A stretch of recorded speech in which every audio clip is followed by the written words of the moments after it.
सुबह का और जो दोपहर का जो 2 सेशन हुए उनका अध्यक्षीय भाषण जो है वो करें मान्यवर वामन मेश्राम जी, राष्ट्रीय अध्यक्ष बामसेफ।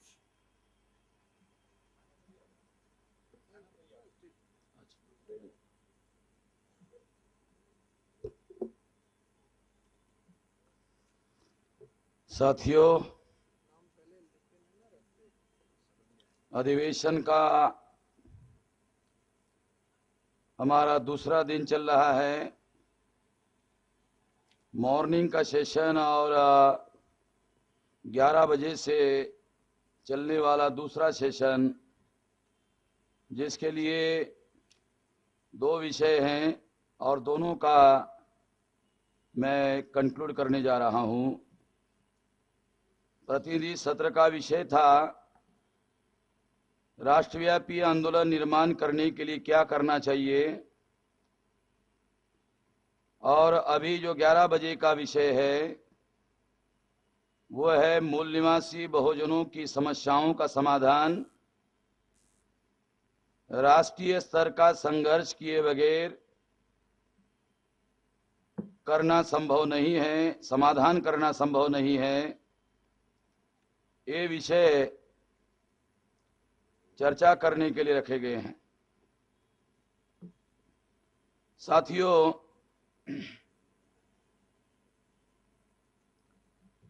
मूल निवासी बहुजनों की समस्याओं का समाधान राष्ट्रीय स्तर का संघर्ष किए बगैर करना संभव नहीं है। ये जो विषय है ये हमारे लिए आने वाले नियर फ्यूचर के लिए बहुत ज़्यादा महत्वपूर्ण मुद्दा है। साथियों, आपको ये जानकारी हो गई होगी कि ये अधिवेशन बामसेफ का और राष्ट्रीय मूल निवासी संघ का संयुक्त अधिवेशन है। और आपको ये भी जानकारी हो गई होगी कि हम लोग संघर्ष करने की तैयारी कर रहे हैं और 2007 का एंड चल रहा है। जैसा हमने टाइम बाउंड प्रोग्राम बनाया था, कालबद्ध कार्यक्रम बनाया था, उसके अनुसार 2009 तक ये जो कार्यक्रम हमने बनाया था 99 में 10 साल का, वो 10 साल का कालबद्ध कार्यक्रम 2009 दिसंबर को पूरा होगा। तो ये जो 10 साल का टाइम बाउंड प्रोग्राम है, उसके पहले पहले हम लोगों को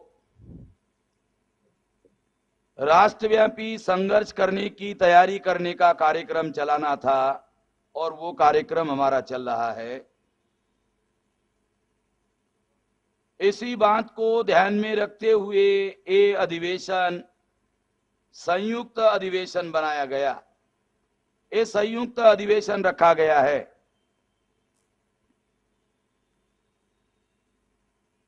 क्योंकि यहां हम सब्जेक्ट पर, विषयों पर जो चर्चा कर रहे हैं वो केवल एकेडमिक डिस्कशन नहीं है और सब्जेक्ट पर चर्चा करके हम छोड़ देने वाले नहीं हैं। ये चर्चाएं हम अपने लोगों की मानसिकता को तैयार करने के लिए, उनको उद्वेलित करने के लिए कर रहे हैं, ताकि हम अपने समाज को संघर्ष करने के लिए तैयार कर सके, इसके लिए कर रहे हैं। इसलिए मैंने कल ही आप लोगों को बताया कि ये कोई एकेडमिक डिस्कशन नहीं है। जैसे प्रोफेसर लोग यूनिवर्सिटी में सेमिनार लेकर चर्चा करते रहते हैं, उस तरह का ये कोई एकेडमिक डिस्कशन नहीं है। हम अपने लोगों को, हम अपने समाज के लोगों को तैयार करना चाहते हैं, और समाज के लोगों को तैयार करने के लिए समाज के प्रतिनिधियों को तैयार करना चाहते हैं। तो यहाँ जो डेलीगेट और कार्यकर्ता आए हैं वो समाज के प्रतिनिधि है, ऐसा हम मानकर चलते हैं। और इसलिए ये डिस्कशन और ये संयुक्त अधिवेशन साथियों रखा गया है। और इस संयुक्त अधिवेशन में जो नियर फ्यूचर में हम लोगों को संघर्ष करना है उसके दृष्टि से ये सब्जेक्ट रखा हुआ है। ये सब्जेक्ट ऐसे ही रखा हुआ नहीं है, और इसलिए इस संबंध में जो विषय रखा हुआ है वो इसीलिए चर्चा करने के लिए रखा हुआ है। और इसीलिए इसी बात को ध्यान में रखते हुए हम लोगों को इस विषय पर चर्चा करना है। साथियों, मूल निवासी बहुजनों की समस्याओं का समाधान राष्ट्रीय स्तर का संघर्ष किए बगैर करना संभव नहीं है। ये जो विषय साथियों हम लोगों ने रखा, इसमें बहुत सारे हमारे पुराने कार्यकर्ता यहाँ आज अधिवेशन में शामिल है, मगर बहुत सारे लोग नए लोग हैं, बहुत सारे नौजवान लोग हैं। और 2007 में राष्ट्रीय स्तर के 3 हमारे प्रशिक्षण शिविर हुए हैं।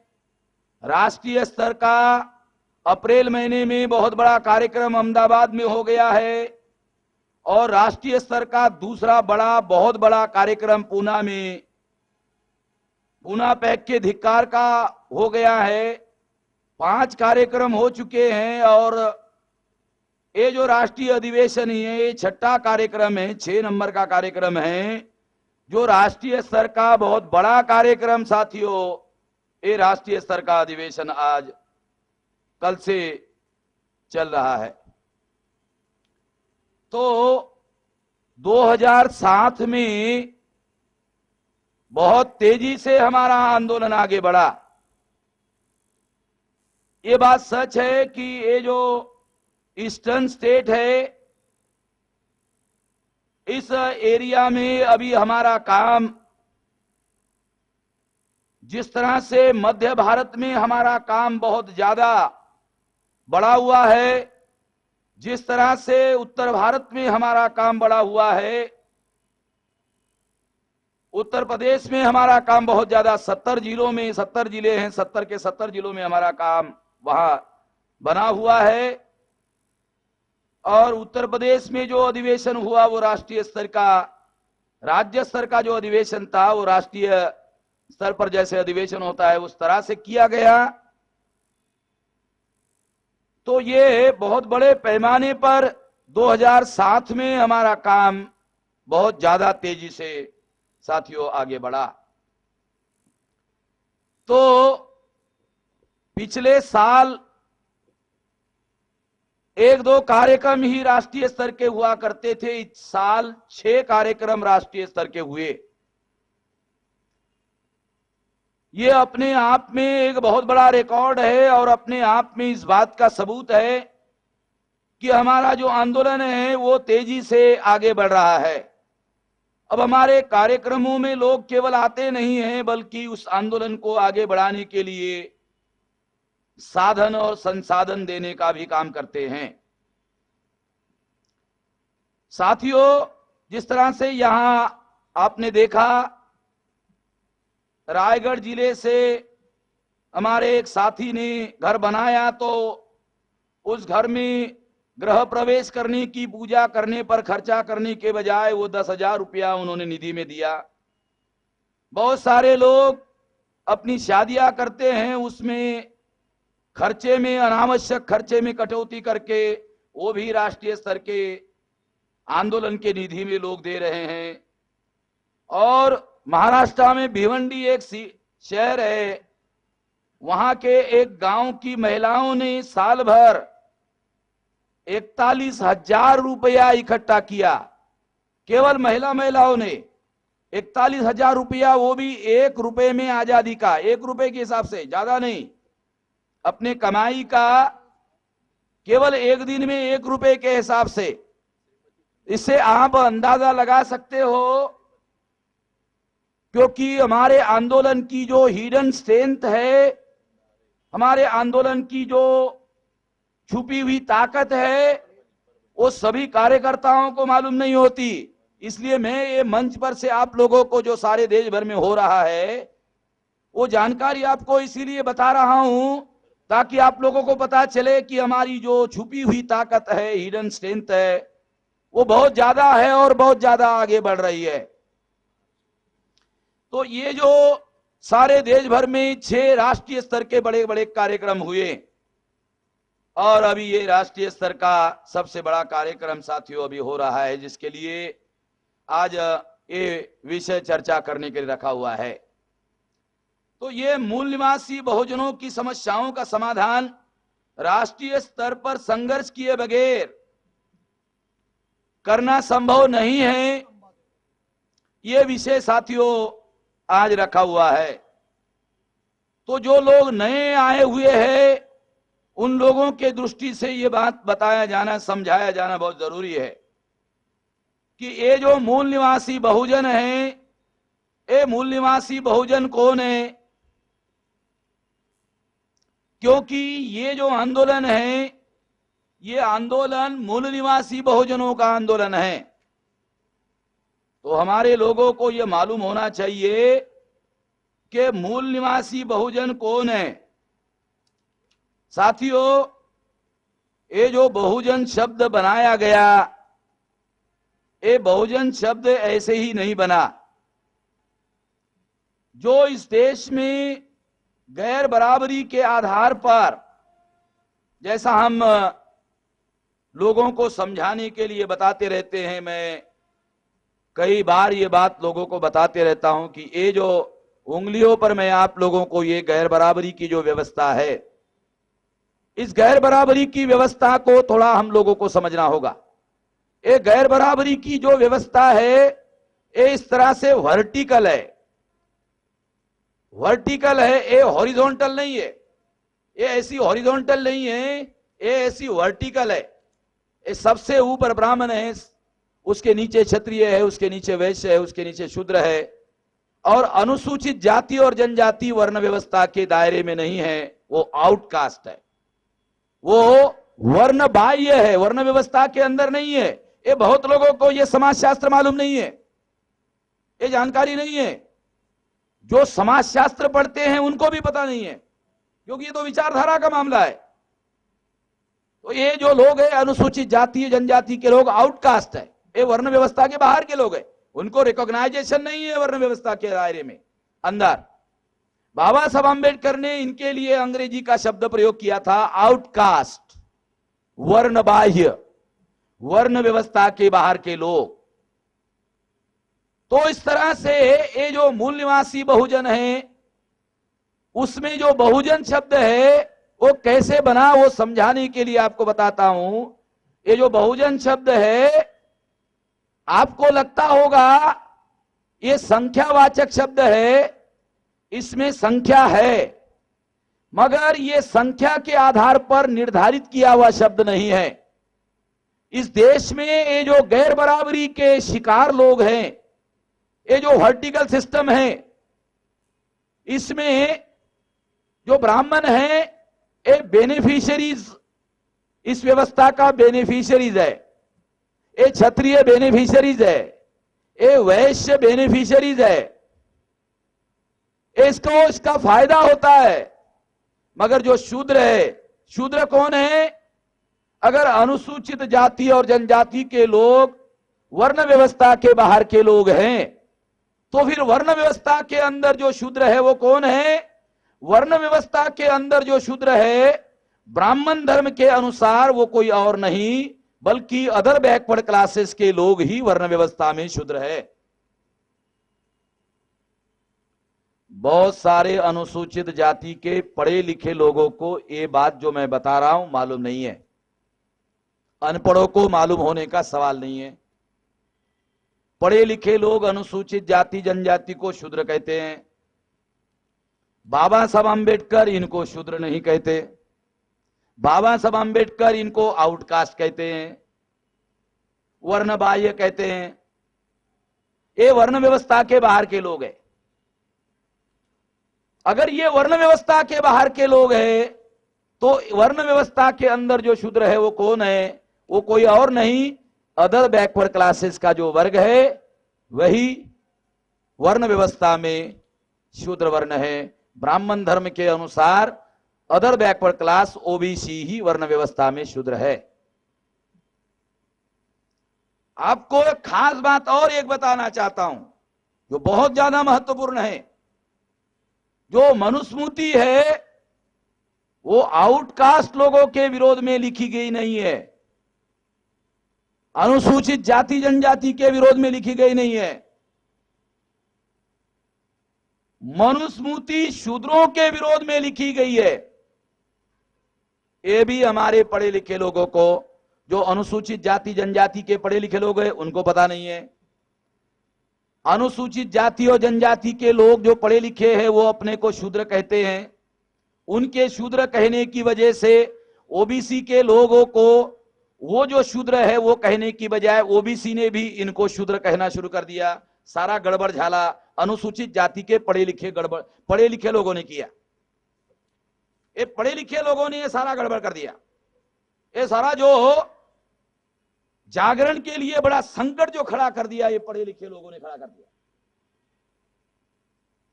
अनुसूचित जाति जनजाति के लोग शूद्र वर्ण के लोग नहीं है ब्राह्मण धर्म के अनुसार। ब्राह्मण धर्म के अनुसार अदर बैकवर्ड क्लासेस के लोग ही शूद्र वर्ण के लोग हैं, क्योंकि अदर बैकवर्ड क्लासेस के किसी भी जाति के लोगों का ब्राह्मण धर्म के अनुसार उपनयन संस्कार नहीं होता है। किसी अदर बैकवर्ड क्लासेस के आदमी का उपनयन संस्कार नहीं होता है। मुसलमान को मुसलमान होने के लिए संस्कार होता है, क्रिश्चियनों को क्रिश्चियन होने के लिए संस्कार होता है, बुद्धिस्ट लोगों को बुद्धिस्ट होने के लिए संस्कार होता है, सिखों को सिख होने के लिए संस्कार होता है। अदर बैकवर्ड क्लास के लोग अगर हिंदू हैं तो हिंदुओं का उपनयन संस्कार जो होना चाहिए वो नहीं होता है। अदर बैकवर्ड क्लासेस के लोग भी हिंदू नहीं है। अदर बैकवर्ड क्लासेस के लोग शूद्र वर्ण के लोग हैं ब्राह्मण धर्म के अनुसार।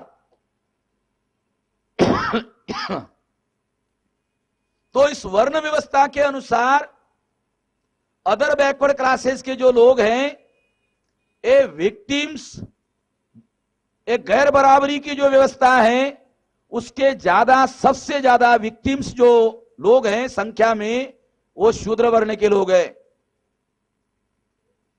और शूद्रों के विरोध में लिखित कानून है मनुस्मृति का, इसको ठीक से समझना होगा।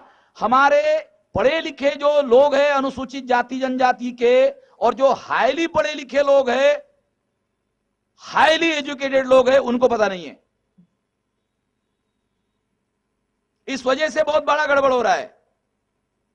तो ये अदर बैकवर्ड क्लासेस के लोग वर्ण व्यवस्था में शूद्र वर्ण के लोग हैं और इनके विरोध में मनुस्मृति का लिखित कानून है। अनुसूचित जाति और जनजाति के लोग आउटकास्ट है, इनके विरोध में ब्राह्मण का कहा हुआ कानून है।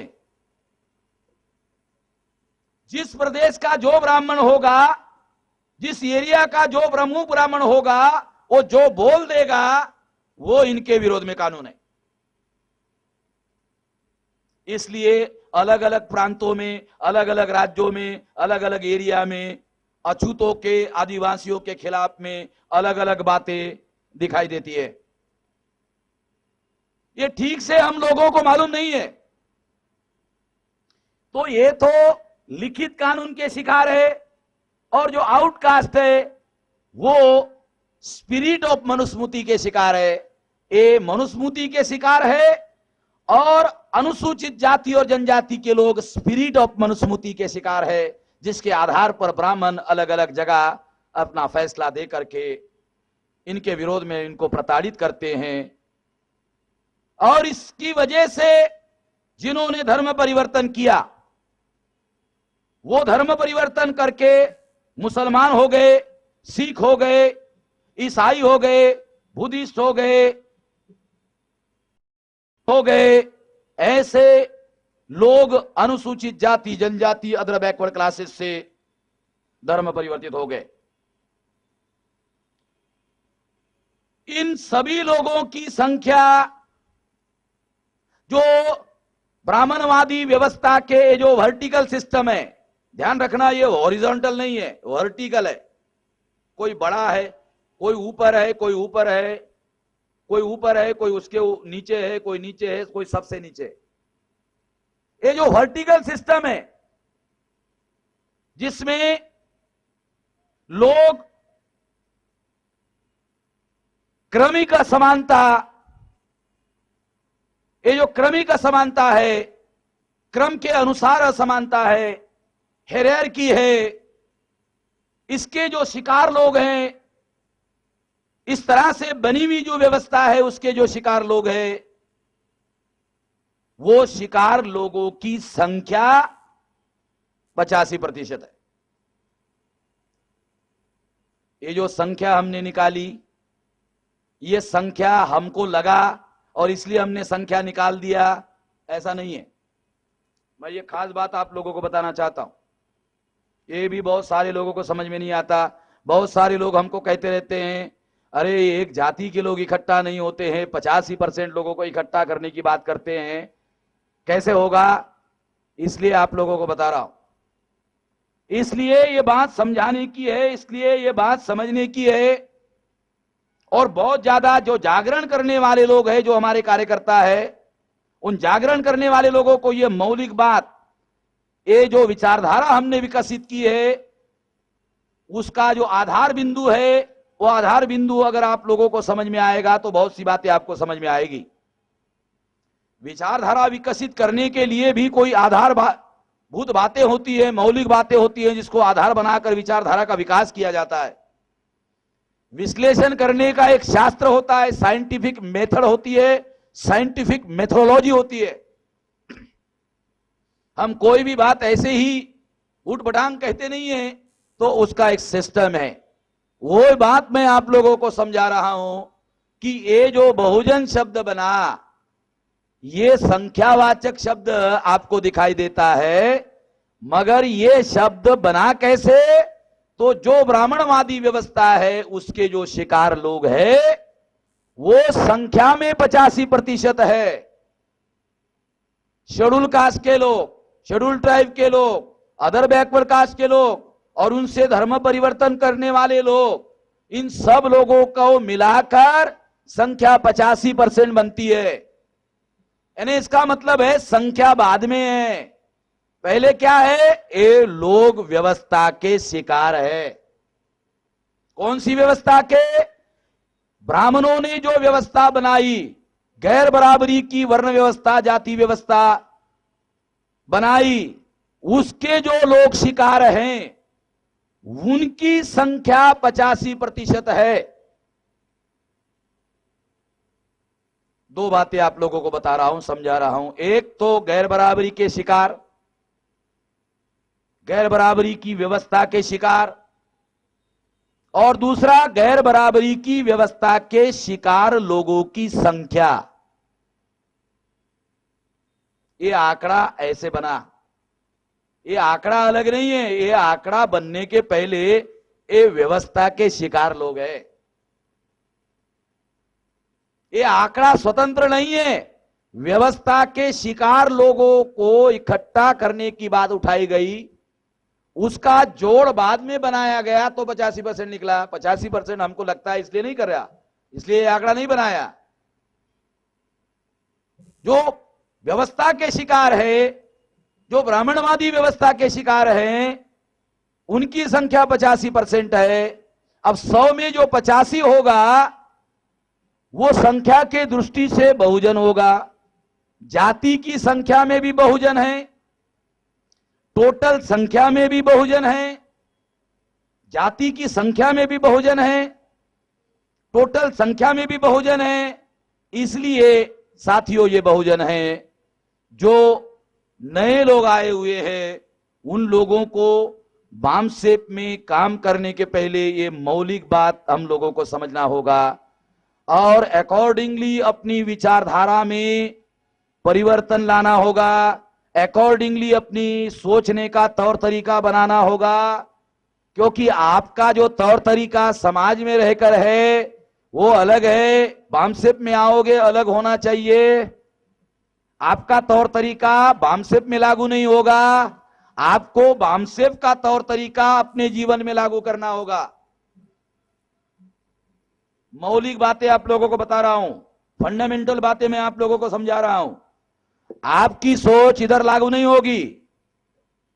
बामसेप की जो विचारधारा है वो विचारधारा आप जान लो, समझ लो और समझने के बाद अमल करो तो वो समझ में आए। इसलिए आप लोगों को ये बता रहा हूं कि ये जो बहुजन जो संख्यावाचक आंकड़ा आपको दिखाई देता है ये ऐसे ही नहीं बना है।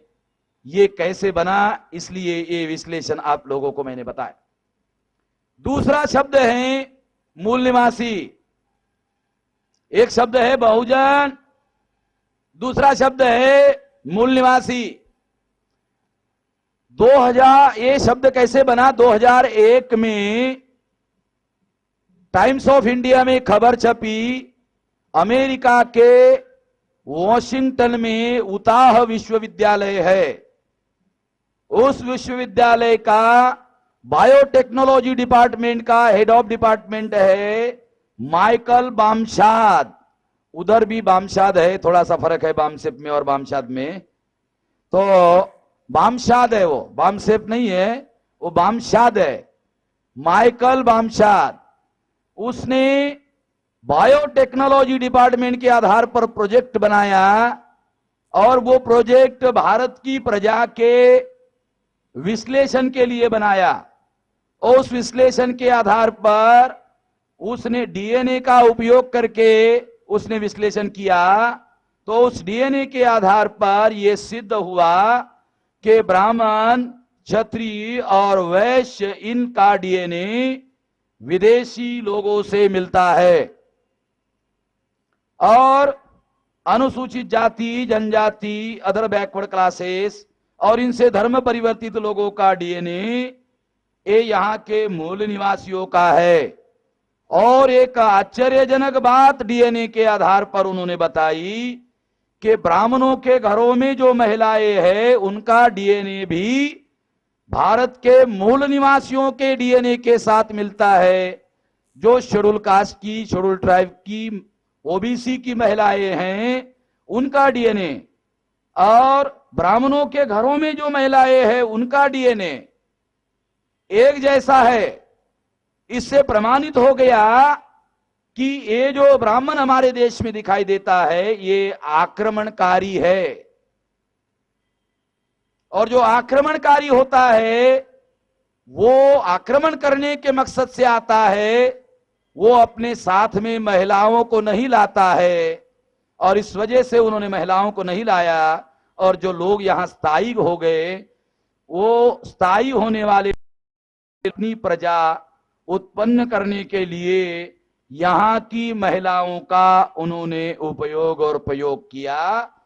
इस वजह से ब्राह्मणों के घरों में जो महिलाएं हैं वो मूल निवासी महिलाएं हैं। ये आश्चर्यजनक संशोधन जो है डीएनए के आधार पर उन्होंने प्रमाणित किया।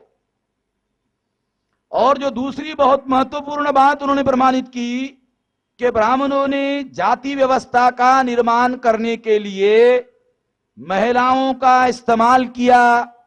और यही वजह है वर्ण व्यवस्था में जब ब्राह्मणों ने वर्ण व्यवस्था बनाई तो ब्राह्मणों के शास्त्रों में इसका लिखित सबूत है। क्या सबूत है?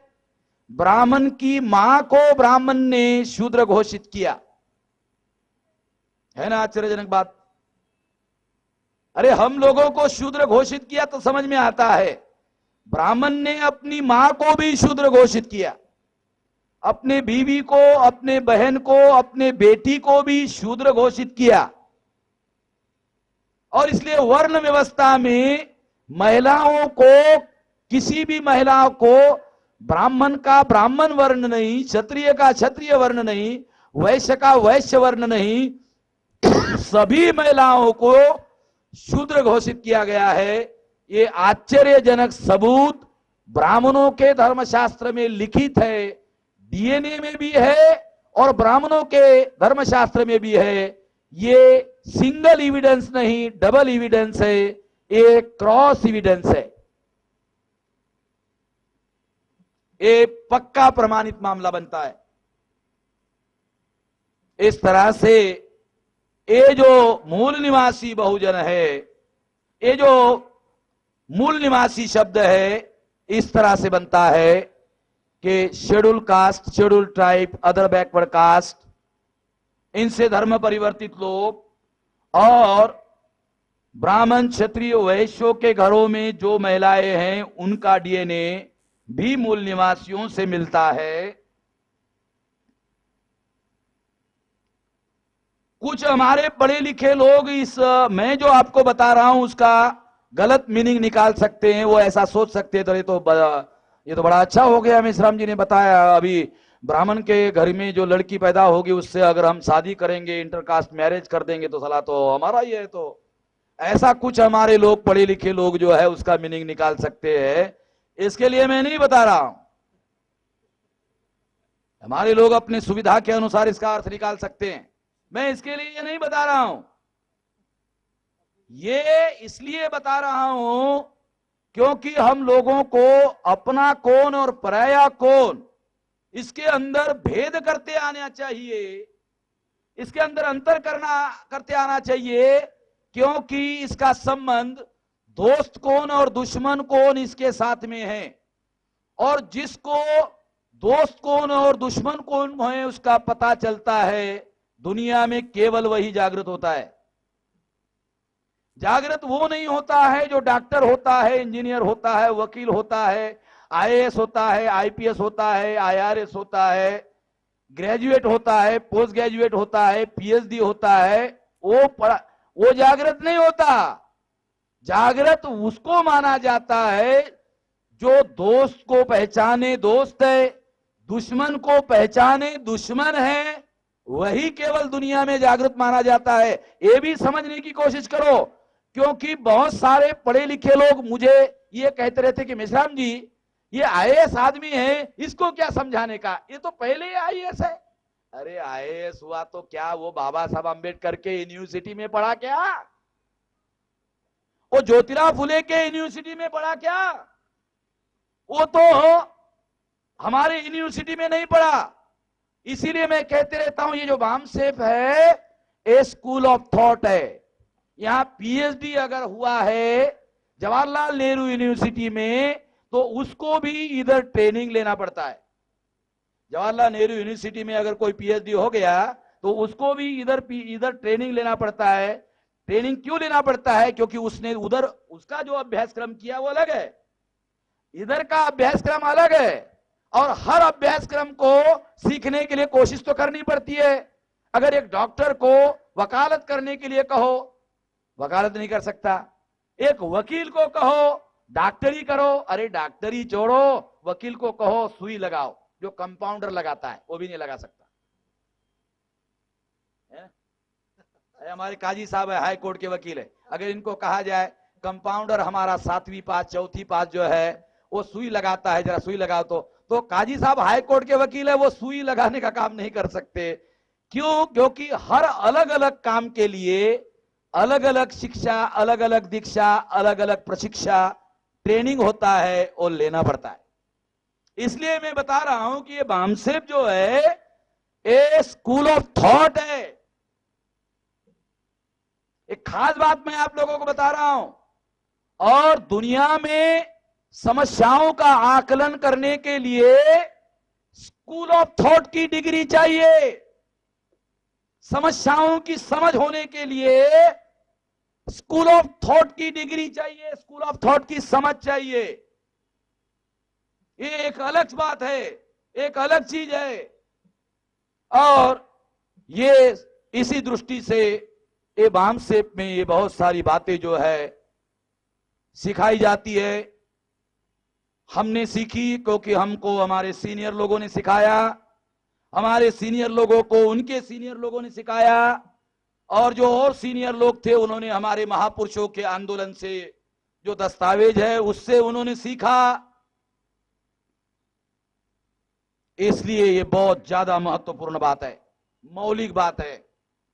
और प्रत्येक डेलीगेट को, प्रत्येक कार्यकर्ता को जब वो इतना खर्चा करके छुट्टियां निकालकर और यहां ठंडी को इतना ज्यादा मैदान में, लोग अपने घरों में, घर में बिल्डिंग है, दीवार है, फिर भी रजाई ओढ़कर सोता है। घर है, दीवार है, खिड़की भी बंद किया हुआ है, फिर भी रजाई ओढ़कर सोता है।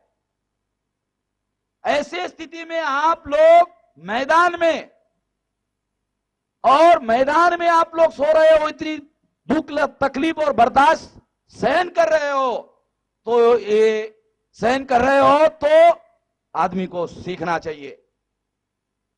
इस सीखने के लिए ये सारा प्रपंच जो है, हम लोगों ने इतना सारा जो प्रपंच हम लोग साल में एक बार करते हैं, इस हर साल करते हैं। कुछ लोग कहते भाई हर साल करने की क्या जरूरत है?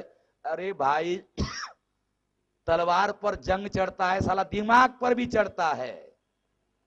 तलवार पर जंग चढ़ती है, दिमाग पर भी जंग चढ़ता है।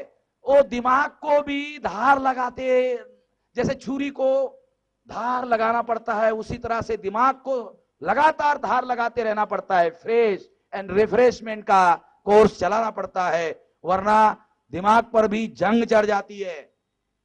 तो इसलिए ये हर साल जो लगातार प्रयास, लगातार कोशिश की जाती है। इसलिए साथियों ये आप लोगों को बता रहा।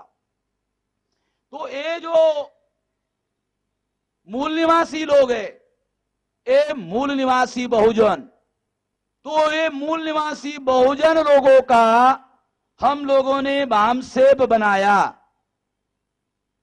और बामसेप क्या है? Backward and minorities communities employees federation. ये एम्प्लॉइज लोगों का ऑर्गेनाइजेशन है। एम्प्लॉइज लोगों का ऑर्गेनाइजेशन, 10 बजे से 6 बजे तक सरकारी ड्यूटी करने वाले लोगों का संगठन। मगर हमारे सामने जो समस्याएं हैं उसके लिए तो संघर्ष करने की जरूरत है।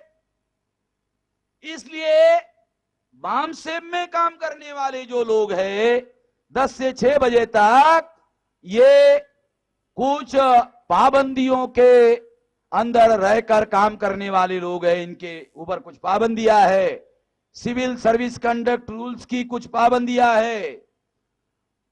एक तो समय की पाबंदी है कि वो 10 से 6 बजे तक जब उनके पास काम करने के लिए ऊर्जा होती है, उस समय उनको सरकार का काम करना पड़ता है। और जब वो थक जाते हैं तो थकने के बाद फिर उसको समाज की याद आती है, तो फिर वो सोचता है यार मैं आज नहीं कल जाऊंगा, कल नहीं परसों जाऊंगा, परसों नहीं तरसों जाऊंगा, तरसों नहीं नरसों जाऊंगा।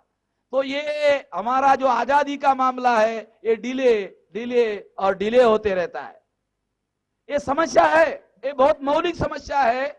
और ये समस्या बामसेप संगठन के जो हमारे लोग हैं, कार्यकर्ता लोग हैं, उनके साथ ये इनबिल्ट प्रॉब्लम है। उनके साथ, उनके नेचर के साथ, उनका जो काम का नेचर है उसके साथ जुड़ा हुआ मामला है।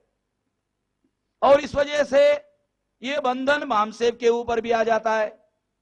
जब ये बंधन बामसेप के ऊपर आ जाता है तो मैदान में उतरकर संघर्ष करने के लिए बामसेप पर पाबंदी आ जाती है। और इस वजह से हम लोग संघर्ष नहीं कर पाते। जब हम संघर्ष नहीं कर पाते हैं तो हमारी जो मौलिक समस्या है, हमारी मौलिक समस्या क्या है? देखो, हमारी सामाजिक समस्याएं हैं, आर्थिक समस्याएं हैं, एजुकेशन की समस्याएं हैं, राजनीति की समस्याएं हैं, सांस्कृतिक धार्मिक समस्याएं हैं, और सभी समस्याएं जो है वो मौलिक स्वरूप की समस्याएं हैं और बहुत ज्यादा गंभीर स्वरूप की समस्याएं हैं। मगर ये जो जीवन के विविध क्षेत्रों में निर्माण हुई मौलिक समस्याएं है, जिसका समाधान करने का प्रयास बाबा साहब अम्बेडकर ने किया था और कुछ हद तक उन्होंने संविधान के द्वारा उन समस्याओं का समाधान भी किया था। मगर भारत का जो शासक वर्ग है, जो विदेशी है, उसने संविधान को लागू नहीं किया और ना वो लागू होने देना चाहता है, बल्कि संविधान और संविधान के जो ऑब्जेक्टिव है उसको सैबोटेज करने के काम में लगा हुआ है और बहुत हद तक सैबोटेज करने में वो कामयाब हो चुका है। अब ये मौका नहीं है जिस पर ये सैबोटेज करने में कैसे कामयाब हुआ उस पर बताने का। दूसरे समय में मैं इसके बारे में आप लोगों को विस्तार से बताऊंगा। साथियों, मगर वो लोग संविधान के मकसदों को और संविधान के अंदर निहित जो बहुत सारे प्रावधान हैं उसको सैबोटेज करने में कामयाब हुआ। ऐसी बहुत सारी समस्याएं जिसका समाधान बाबा साहब अम्बेडकर ने करने का प्रयास किया था वो लागू नहीं हो पाई, इसलिए वो समाधान नहीं हो पाए। साथियों, इसलिए मैं ऐसे मानता हूं कि अगर उन्होंने, हमारे दुश्मनों ने संविधान को लागू नहीं किया, चलो ठीक है, मानते, जितना लागू हुआ वो हमारे लोगों के संघर्ष के बदौलत लागू हुआ। इसके बारे में भी हमारे लोगों में कंफ्यूजन है कि अगर ये लागू नहीं हुआ तो ये जो हमारा पढ़ा लिखा बुद्धिजीवी वर्ग जो दिखाई देता है वो कैसे दिखाई देता है, ये हमारे लोगों के संघर्ष के बदौलत हुआ। जितना लागू हुआ वो हमारे लोगों के संघर्ष के बदौलत लागू हुआ। जो लागू नहीं हुआ वो हमारे दुश्मनों के नीति और नियत खोट होने की वजह से, उसके विरोध में जो षड्यंत्र उन्होंने किया उस वजह से लागू नहीं हुआ। मगर आज हम बहुत बड़े दूसरे संकट में फंस गए हैं। वो संकट क्या है कि जो लागू हुआ उसके लिए कारण था हमारे महापुरुषों का राष्ट्रव्यापी आंदोलन। जब तक ये आंदोलन और इस आंदोलन का प्रभाव रहा तब तक ये लागू हुआ। आज हम ऐसा कह सकते हैं कि हमारा दुश्मन पूरी तरह से हमारे महापुरुषों के राष्ट्रव्यापी आंदोलन को पूरी तरह से तबाह और बर्बाद करने में कामयाब हो गया और इसलिए हमारे पास प्रतिकार करने वाला कोई भी राष्ट्रीय स्तर का आंदोलन नहीं है और इसलिए हमारे दुश्मनों ने लिबरलाइजेशन, प्राइवेटाइजेशन, ग्लोबलाइजेशन को आधार बनाकर हम लोगों को गुलाम बनाने का भयानक षड्यंत्र इस देश में लागू करने का प्लान उन्होंने बनाया। वैसे मैं ये मानता हूं कि आजादी से हम आजाद नहीं हुए, संविधान में अधिकार मिले इससे कुछ हद तक आजाद हुए, मगर ये आजादी 2-4% लोगों तक सीमित है। 95 और 96% से ज्यादा जो लोग हैं उनको, भारत में हमारे लोग जो है उनको आजादी नहीं मिली, वो आज भी गुलाम हैं संविधान लागू ना होने की वजह से। साथियों, और इसीलिए बाबा साहब अम्बेडकर ने आजादी मिलने के 4 साल 2 महीने बाद और संविधान लागू होने के 2 साल बाद 1952 को पटियाला शहर में जब उन्होंने भाषण किया, और रिकॉर्ड हमारे पास अवेलेबल है, उसमें उन्होंने खुद कहा कि वर्तमान स्वराज्य हमारा स्वराज्य नहीं है, वर्तमान स्वराज्य ब्राह्मणों का स्वराज्य है, हम उनके स्वराज्य में आज भी गुलाम हैं। ये गुलामी हमारी अपनी इजाद की भी गुलामी नहीं है, ये हमारे दोष का भी परिणाम नहीं है, बल्कि हमारे दुश्मनों के षड्यंत्र का परिणाम है। ये बात बाबा साहब अम्बेडकर ने पटियाला शहर में 21 अक्टूबर 1952 को पब्लिक मीटिंग में भाषण करते हुए कहा, और ये रिकॉर्ड हमारे पास अवेलेबल है, ये लिखित भाषण है। बाबा साहब अम्बेडकर ने ओरल नहीं, ये लिखित भाषण है और ये अवेलेबल है। इसमें उन्होंने कहा, यानी आजादी मिलने के 4 साल 2 महीने बाद और संविधान लागू होने के लगभग 2 साल बाद उन्होंने ये बात कही। इसका मतलब है कि जब बाबा साहब अम्बेडकर कह रहे हैं कि आजाद भारत में हम आज भी गुलाम हैं, तो मुझे ऐसा लगता है कि सबसे सियाना आदमी, सबसे सूझबूझ वाला आदमी, सबसे ज्यादा समझदार आदमी बाबा साहब अम्बेडकर थे, ऐसा हम मानते हैं। उन्होंने हमारी लड़ाई लड़ी, उन्होंने कुछ अचीवमेंट भी किया, और आज जो कुछ भी हम देखते हैं थोड़ा बहुत परिवर्तन, वो केवल उनके ही बदौलत हुआ है। इसलिए सबसे ज्यादा अक्लमंद और सबसे ज्यादा सयाना, सबसे ज्यादा समझदार आदमी मानते हुए बाबा साहब अम्बेडकर ने जो कहा, अगर उन्होंने जो कहा, सबसे ज्यादा समझदार आदमी ने कहा, वो कह रहे हैं आजाद भारत में हम आज भी गुलाम हैं, तो मुझे लगता है हमको इस पर डिस्कस और डिबेट करने की जरूरत नहीं है। मैं इसको एज इट इज मानता हूं। मैं इसको प्रूव कर सकता हूं कि जो बाबा साहब अम्बेडकर ने कहा वो कितना ज्यादा सच था। उसके बारे में भी हमारे पास बहुत सारे दस्तावेजी सबूत है कि किस आधार पर बाबा साहब अम्बेडकर ये बात कह रहे थे। उनके भाषणों में उन्होंने बहुत सारी बातें, उसी रिकॉर्ड में बहुत सारी बातें और कही हुई है, परंतु ये रेफरेंस के लिए तौर पर आप लोगों को बता रहा हूं कि केवल मैं ही नहीं कह रहा हूं कि आजाद भारत में हम लोग गुलाम हैं, बल्कि जिस व्यक्ति ने हमारे आजादी की लड़ाई लड़ी, वो व्यक्ति भी कहता है आजाद भारत में हम गुलाम हैं। तो मुझे लगता है कि इस बात को बगैर किसी डिस्कशन के, बगैर किसी डिबेट के, हम लोग एज फार एज कंसर्न अवाम से हम स्वीकार करते हैं। हम इसको डिस्कस डिबेट करने की जरूरत महसूस नहीं करते हैं। जो लोग इस पर डिस्कस डिबेट करना चाहते कर ले, मगर हम इस बात को मानते कि हम गुलाम हैं। और अगर गुलाम हैं तो मैं ये मानता हूं कि हमको छोटी छोटी जो सामाजिक, आर्थिक, धार्मिक, राजनीतिक, शैक्षिक, सांस्कृतिक जो समस्याएं हैं वो मौलिक समस्याएं हो सकती है, मगर मैं ऐसे मानता हूं कि समस्याओं के निर्माण का मूल कारण आजाद भारत में हमारे गुलाम होने का मूल कारण है। अगर ये अलग अलग जीवन के क्षेत्र में हमारी मौलिक समस्याएं है, तो उसका मूल कारण आजाद भारत में हमारे गुलाम होने का कारण है। इसलिए हमारी सबसे बड़ी समस्या आजाद भारत में गुलाम होना है। हमको यह भी ठीक से समझना होगा।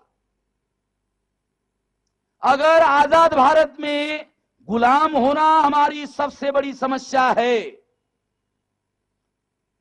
तो इसका सबसे बड़ा समाधान क्या है? इसका सबसे बड़ा समाधान है आजादी। गुलामी सबसे बड़ी समस्या है, आजादी सबसे बड़ा समाधान है। गुलामी सबसे बड़ी समस्या है, आजादी सबसे बड़ा समाधान है। आजादी सबसे बड़ा समाधान क्यों है? गुलामी सबसे बड़ी समस्या क्यों है? ये भी थोड़ा सा आप लोगों को बता देता हूं, ताकि आप लोगों को, आपके पास कोई तर्क होना चाहिए, कोई दलील होना चाहिए। हजारों तर्क देने के बजाय मैं केवल एकमात्र तर्क देता हूं। कोई ज्यादा तर्क देने की जरूरत नहीं, केवल एक तर्क। गुलामी में हमारे भविष्य का फैसला लेने का अधिकार जिन्होंने गुलाम बनाया उनके पास होता है। सोनिया के पास हमारे भविष्य का फैसला लेने का अधिकार है। अडवाणी, अटल बिहारी के पास हमारे भविष्य का फैसला लेने का अधिकार है। भविष्य हमारा है और फैसला लेने का अधिकार अटल और अडवाणी और सोनिया के पास है। हजारों तर्क की जरूरत नहीं है, केवल एक तर्क। भविष्य हमारा और फैसला लेने का अधिकार, हमारे भविष्य का फैसला लेने का अधिकार उनका। बच्चे हम पैदा करें, नाम रखने का अधिकार पंडितों को। हमारा आदमी बच्चे पैदा करता है, पंडित के पास जाता है, पंडित को पूछता है, पंडित जी हमारे घर में लड़का पैदा हो गया, क्या नाम रखूं? अबे पैदा किया तो नाम भी रख ले। मगर ऐसा वो सोचता नहीं है, ऐसा वो सोचता नहीं है, इतना भी वो सोचता नहीं है। एक गुलाम मानसिकता है, इससे प्रमाणित होता है।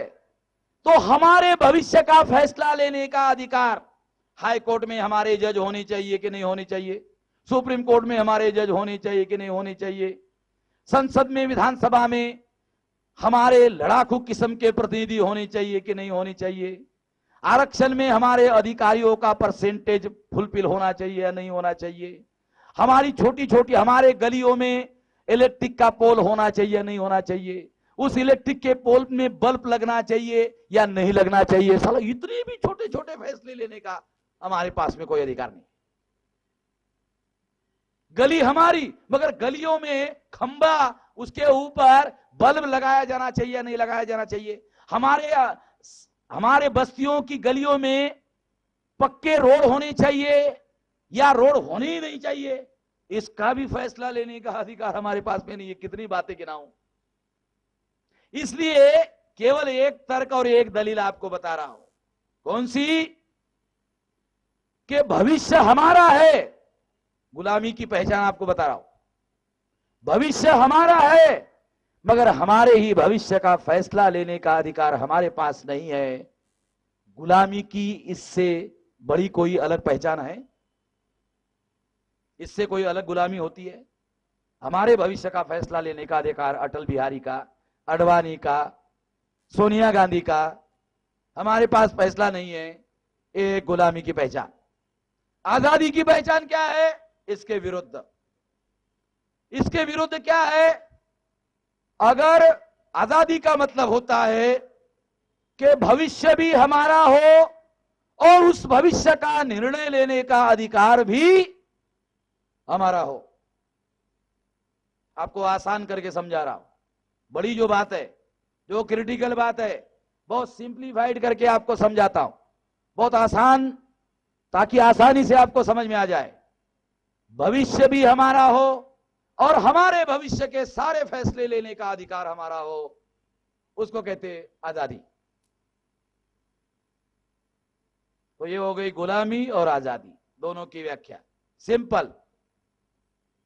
बहुत सारे तरीके हैं, मगर आपको समझ में आए इस तरीके से आपको ये बात समझा रहा हूं। इसका मतलब है, अगर हमें अपने भविष्य के फैसले लेने का अधिकार होगा तो क्या होगा? हम उसका उपयोग हमारी समस्याओं का समाधान करने के लिए करेंगे। जो मौलिक बात है, जो मूलभूत बात है, वो जो अधिकार होगा उसका उपयोग हम अपनी समस्याओं का समाधान करने के लिए करेंगे और इस तरह से हमारी मौलिक समस्याओं का समाधान होगा। इसका मतलब है, हमको ये अधिकार केवल आजादी में मिल सकता है। अपने भविष्य का फैसला लेने का अधिकार हमें केवल आजादी में मिल सकता है। और अगर ये अधिकार आजादी में मिल सकता है तो आजादी हासिल करना साथियों सबसे बड़ी चुनौती है। इस चुनौती का समाधान कैसे होगा? इस चुनौती का समाधान करने का एक तरीका है, हम लोगों को अपना राष्ट्रव्यापी आंदोलन निर्माण करना पड़ेगा। हमको इस आंदोलन का जो संघर्ष है, ये संघर्ष भी राष्ट्रव्यापी संघर्ष करना होगा। ये नेशनल लेवल का संघर्ष होना चाहिए, राष्ट्रव्यापी संघर्ष होना चाहिए। ये कोई लोकल लेवल का मामला नहीं है, ये कोई तहसील का, गांव का, ब्लॉक का, शहर का, एक स्टेट का मामला नहीं है, ये राष्ट्रीय स्तर का मामला है। इसलिए राष्ट्रीय स्तर का संघर्ष करना होगा। नेल्सन मंडेला ने अपनी गुलामी खत्म करने के लिए जो आंदोलन चलाया था साउथ अफ्रीका में, वो साउथ अफ्रीका का आंदोलन भी राष्ट्रीय स्तर का आंदोलन था। नेपाल के लोगों ने भी जो आंदोलन चलाया वो आंदोलन भी राष्ट्रीय स्तर का उनका आंदोलन था। भारत में 15 अगस्त को गांधी और गांधी के लोगों को आजादी मिली। गांधी और गांधी के लोगों के आजादी का आंदोलन सभी लोगों की आजादी का आंदोलन नहीं था। वरना चपरासी की नौकरी के लिए, बाबू की नौकरी के लिए ओबीसी के लोग आरक्षण का आंदोलन चला रहे हैं और वो बाबू की नौकरी देने के लिए भी उनको तैयार नहीं है। अगर वो बाबू की नौकरी देने के लिए भी तैयार नहीं है तो क्या उनकी आजादी का आंदोलन गांधी जी ने चलाया था? बाबू की नौकरी देने के लिए भी तैयार नहीं। तो क्या गांधी का आंदोलन इन लोगों का आंदोलन था जिन लोगों के 73 करोड़ लोग भूखमरी के कगार पर पहुंचाए गए हैं? क्या उन लोगों के आजादी का आंदोलन था? गांधी के आजादी का आंदोलन सभी लोगों के आजादी का आंदोलन नहीं था।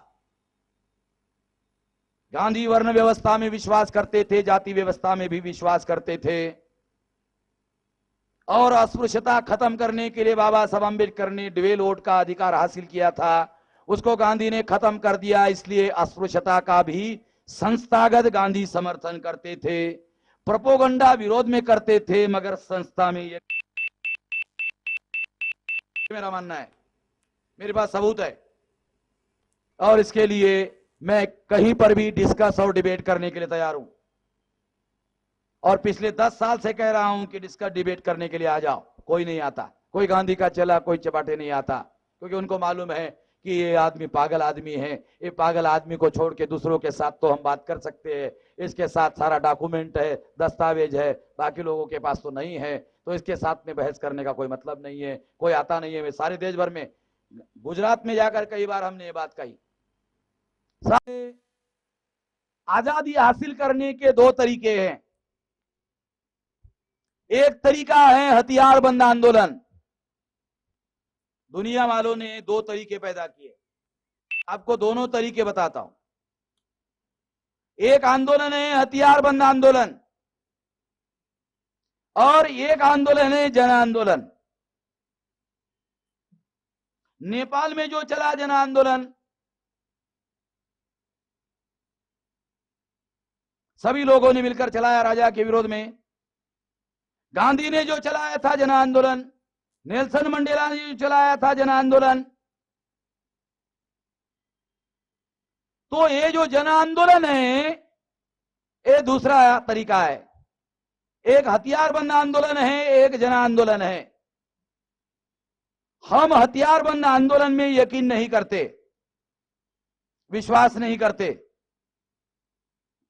हम ऐसा मानते हैं कि हथियारबंद आंदोलन ये लास्ट ऑप्शन है। जब सारे ऑप्शंस खत्म हो जाते हैं तो उस ऑप्शन को स्वीकार करना चाहिए।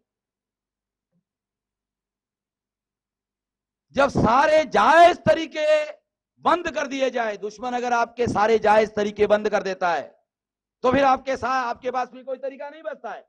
जब आपके पास कोई तरीका नहीं बचता है तो फिर दुनिया के सामने आजादी सबसे ज्यादा महत्वपूर्ण है, लक्ष्य बहुत महत्वपूर्ण है, साधन अप्रासंगिक हो जाता है। साधन चाहे कोई भी हो, साध्य महत्वपूर्ण होता है। दुनिया में गुलामी को खत्म करने का जो महान काम है ये मानवता का काम है, ये ह्यूमैनिटी का काम है। इसलिए इसके लिए कुछ हद तक हथियारबंद आंदोलन को भी दुनिया वाले जायज ठहराते हैं, क्योंकि गुलामी दुनिया में सबसे वर्स्ट बात है, सबसे घटिया बात है। मगर हम लोग हथियारबंद आंदोलन की वकालत नहीं करते हैं, हथियारबंद आंदोलन में विश्वास नहीं करते हैं। इसलिए हम लोगों ने ये जो राष्ट्रीय स्तर का संघर्ष करने का प्लान बनाया उसके लिए राष्ट्रीय स्तर का जन आंदोलन हम लोगों को शुरू करना चाहिए। ये हम लोगों ने सोचा हुआ प्लान है और इसके लिए 99 में हम लोगों ने प्लान बनाया था कि 26 स्टेट में 550 जिलों में 5000 तहसीलों में 50,000 ब्लॉक में 6 लाख गांव में संगठन का जाल बनाया जाना चाहिए। ये प्लान हम लोगों ने बनाया। अब ये प्लान जो हमने बनाया वो कहां तक पहुंच गया? अभी साथियों, पिछले साल 26 स्टेट में ये हमारा आंदोलन पहुंच गया था। अभी इस साल 28 स्टेट से लोग आना चाहिए थे, मगर 28 के बजाय 27 स्टेट से लोग आए हैं। एक स्टेट से आना चाहिए था, मगर नई तैयारी होने की वजह से लोग नहीं आ रहे हैं। पिछले साल 471 जिलों में से डेलीगेट्स आए थे। इस साल 493 जिलों से लोग आए हैं। इसके अलावा पिछले साल 2500 तहसीलों से लोग आए थे। इस साल 2743 तहसीलों से लोग आए हैं। साथियों, बॉम्बे में जैसा काजी साहब ने कहा कि ज्यादा लोग थे, वहां लोग आते थे और चले जाते थे। ऐसे लोगों को हमने डेलीगेट में काउंट नहीं किया था। पिछले साल 17,700 डेलीगेट लोग थे। इस साल 18,750 लोग, नहीं 18,300 लोग जो है डेलीगेट जो है वो हमारे साथ आए हुए हैं। और इसके अलावा लगभग पिछले साल तक हम लोगों ने 6,000 जातियों में से 1,800 जातियों को हमने इकट्ठा किया था। इस साल 2,100 जातियों को और उनके प्रतिनिधियों को, अलग अलग तरह के जातियों को जोड़ने में साथियों हम लोग कामयाब हुए हैं। हम लोगों ने लगभग 28 स्टेट में से 65 जिलों में ऑफिसेस हम लोगों ने खोले हैं और इस पर 18 लाख रुपया हम खर्चा करते हैं। 10,000 पूर्णकालीन प्रचारक होने चाहिए, उसमें से 226 पूर्णकालीन प्रचारक हमारे हो गए हैं और इस पर लगभग 1.5 करोड़ रुपया हम लोग खर्चा करते हैं। 9 भाषा के हमारे अखबार शुरू हो चुके हैं। 2009 तक 14 भाषाओं के होने चाहिए। इस तरह से साथियों, इसमें शेड्यूल कास्ट के लोग, मोस्ट बैकवर्ड शेड्यूल कास्ट के लोग, शेड्यूल ट्राइब के लोग, मोस्ट बैकवर्ड शेड्यूल ट्राइब के लोग, एक्स क्रिमिनल ट्राइब्स के लोग, एमबीसी के लोग, ओबीसी के लोग, धर्म परिवर्तित मूल्यवासी के लोग और महिलाओं का प्रतिनिधित्व साथियों इसमें काफी बड़े पैमाने पर आया हुआ है। इतने बड़े पैमाने पर ठंडे होने के बावजूद भी लोग बड़ी संख्या में साथियों आए हुए हैं। हम नहीं मानते हैं कि ये बहुत बड़ा अचीवमेंट है जिस तरह के हमने टारगेट बनाए हुए हैं, मगर ये बातें मैं इसलिए आप लोगों को बता रहा हूं ताकि आप लोगों को ये पता चले कि हमारा कारवा बहुत ज्यादा तेजी से अगर आगे नहीं भी बढ़ रहा है तो हम पीछे की तरफ नहीं जा रहे हैं। हम स्लो एंड स्टेडी, इसको अंग्रेजी में कहा जा सकता है द स्लो एंड स्टेडी। तो अंग्रेजी का जो शब्द है वो आपको शायद जल्दी समझ में आ जाएगा। यानी ये अपहिल टास्क का मामला है। जब आदमी पहाड़ी पर चढ़ता है तो शुरू में बहुत ज्यादा दम लगता है और कुछ देर दम लगने के बाद जो चढ़ने वाला आदमी है उसको आदत हो जाती है तो फिर थोड़ा सा तेजी से आगे बढ़ता है। ये अपहिल टास्क का मामला है और इस तरीके से हम लोग आगे बढ़ रहे हैं। मगर इसमें सबसे ज्यादा महत्वपूर्ण बात यह है कि अगर हम लोग तहसीलों तक अगर पहुंच जाते हैं तो तहसीलों में काम करने वाले लोगों का जो एरिया है वो ब्लॉक और गांव का होता है। इसलिए तहसीलों तक ऑर्गेनाइजेशन का नेटवर्क पहुंचाने का मतलब होता है गांव के लोगों को जोड़ने के हम लोग लगभग करीब पहुंच रहे हैं। ये बहुत सारे लोगों को बात समझ में नहीं आएगी अभी, मगर जब हमने 24 सितंबर 2007 को जब हमने प्रयोग किया एक एक्शन करने के लिए, तो पूना में लाखों की संख्या में लोग आए। एक प्रयोग किया तो लाखों की संख्या में लोग आए। इसके बावजूद भी लाखों की संख्या में लोग आए कि उसमें पूना के ज्यादा लोग नहीं थे, क्योंकि पूना के लोग तो गणेश जी का विसर्जन कर रहे थे 24 सितंबर को, और उस तारीख को 2020 का क्रिकेट मैच चल रहा था भारत और पाकिस्तान का। जब भारत और पाकिस्तान का क्रिकेट मैच चलता है तो भारत के लोग सोचते हैं कि ये क्रिकेट मैच नहीं है, ये लड़ाई है भारत पाकिस्तान की, तो इसलिए वो घर में ही रहते हैं।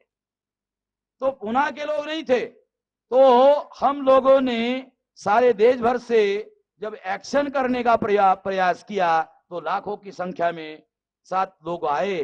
तो ये ऐसा कैसे होता है? क्योंकि हमारा जो नेटवर्क है, ये नेटवर्क तहसीलों स्तर तक फैल रहा है और तहसीलों से भी लोगों का आना शुरू हो गया है। इस तरह से साथियों, जन आंदोलन की पूर्व शर्त है संगठन का नेटवर्क। जन आंदोलन की पूर्व शर्त है संगठन का नेटवर्क, और नेटवर्क की दिशा में साथियों हम लोग आगे बढ़ रहे हैं। ये बात सही है, हमारे काजी साहब ने कहा कि बंगाल में नहीं बढ़ रहा है, मगर अब बंगाल में हमने ऑफिस खोल दिया है। अभी तक हमारे पास ऑफिस नहीं था, अभी हमने ऑफिस खोल दिया है। अभी वहां अगले साल हमारे पास 2 साल का समय है। ये 2 साल में बंगाल के सारे जिलों में और सारे तहसीलों में, ओडिशा में और उधर और आगे त्रिपुरा में, आसाम में भी हम लोग अभी इस ऑफिस का उपयोग उस एरिया से आगे नेटवर्क फैलाने के लिए होल टाइमर का एक बड़ी टीम जो है बंगाल के सेंटर पर रखकर आगे इसको बढ़ाने का हम काम करेंगे। और यह आंदोलन साथियों नेटवर्किंग की पूर्व शर्त पूरी करते ही ये राष्ट्रव्यापी आंदोलन जन आंदोलन की दिशा में, जन संघर्ष की दिशा में आगे बढ़ेगा। और इस तरह से राष्ट्रीय स्तर का संघर्ष जब हम करेंगे तो फिर हमारी मौलिक समस्याओं का साथियों समाधान होगा। ये जो विषय है, इस विषय के बारे में मैं इतना ही कहना चाहता हूं। काफी समय हो गया है और काफी समय लेकर के मैंने इस बात को समझाने का प्रयास किया।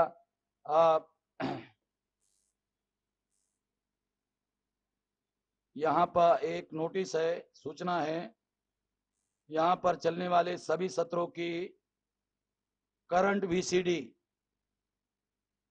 मूल निवासी पब्लिकेशन ट्रस्ट के ट्रांसफर स्टॉल पर उपलब्ध है।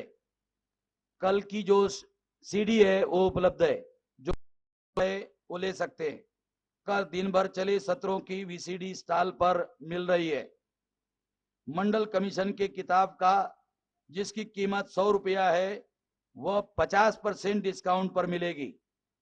ये अधिवेशन के लिए 50% हम लोग डिस्काउंट दे रहे हैं, तो 50 रुपए में मिलेगी और इसी ओकेजन पर मिलेगी। 5 दिन तक मिलेगी, 5 दिन के बाद नहीं मिलेगी। तो जिनको भी चाहिए वो लोग तुरंत जा करके ले सकते हैं, और जल्दी जाकर लेंगे तो मिलेगी, नहीं तो वो भी खत्म हो जाएगी, फिर बाद में बोलेंगे हमको नहीं मिला है। तो ये आप लोग लेंगे। ये सूचना बताकर आप लोगों ने मेरी बात ध्यान से सुनी, इसके लिए आभार, धन्यवाद।